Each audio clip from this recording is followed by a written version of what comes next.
First comes a dog, then comes a baby. What's a growing family to do? In many households, the dog is considered just another member of the clan. So when a dog-owning couple is expecting, one solution to baby-proof man's best friend is to send him to baby-proofing school.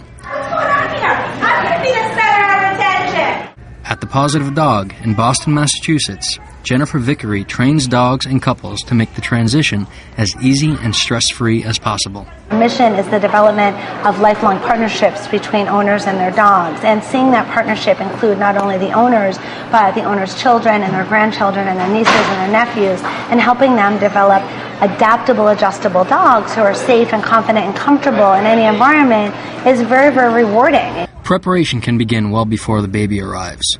2 years ago, Linda Vanderhoven started getting her Labrador Retriever ready for the arrival of her now 4-month-old baby, and believes the process has been worth it.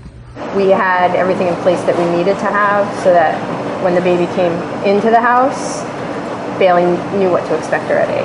So there weren't as many surprises. The training doesn't stop as soon as the baby arrives either, as Keith Duffy can attest to with his female pit bull Haley. It's ongoing. We've been working with Haley for probably a little over 2 years now, and don't see an end in sight. You know, it's something that we want to keep on doing to push the limits and try and learn new things all the time. Some of the tools that are used in the process can prove to be very effective as well, according to Phil LaFond. We had the CD at home that makes the baby sounds, and that really helped out a lot, I think, with Orion.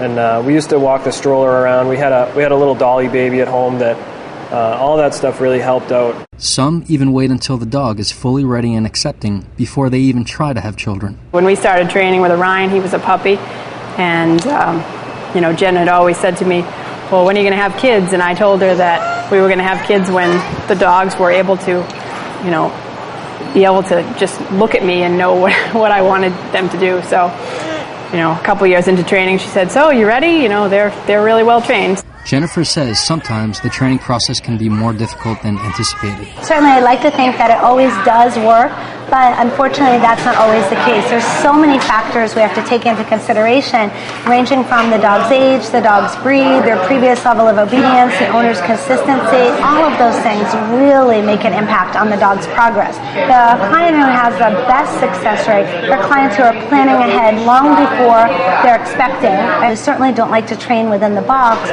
and say, well, everybody can accomplish this in 8 classes or 22 classes or 40 classes. So what happens when a dog is beyond repair? There are some dogs that aren't working well within the family unit, and sometimes that happens when we add a second child, not so much on the first child. And usually what we try to do is, of course, realistically work with the owners and the dog to establish a safe protocol within their household. And sometimes that's forming a compromise, realizing that this may not be the dog that can be on the floor chewing a bone with 2 crawling infants. In Boston, Massachusetts, this is Dave Pickford.